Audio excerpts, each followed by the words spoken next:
శారీ అయితే మస్తు smooth and సాఫ్ట్గా ఉంది. అండ్ దీని కాస్ట్ అంతా నేను చెప్పలేను కదా, జస్ట్ 300. ఈ బ్లౌజ్ని ఏదో చేద్దాం అనుకుంటే ఏదో అయిపోయింది.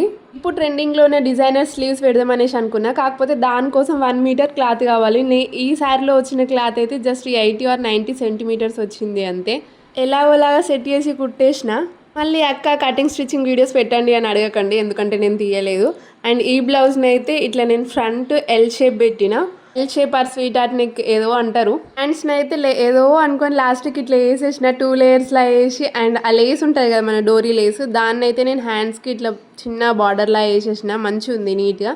అండ్ ఇలాంటి ఫ్యాన్సీ టైప్ శారీస్కి ఇట్లా సింపుల్గా ఉంటేనే బాగుంటుంది కదా. అండ్ డెవరీస్కి ఇట్లా చిన్న చిన్న హ్యాంగింగ్స్ ఇచ్చిన ఎల్లో అండ్ పింక్ కలర్లో శారీ నుంచి. అసలు ఫైనల్ అవుట్పుట్ అయితే మస్తు నచ్చేసింది నాకు. అసలు కలర్ ఎంత ప్రెట్టి ఉందంటే నిజంగా శ్రీలీల శారీ కంటే నాకు ఈ శారీ నచ్చింది. మరి మీకేం నచ్చిందో కామెంట్ చేసేయండి. అండ్ అంతే video. By by, bye guys, in the next video. Thank for watching.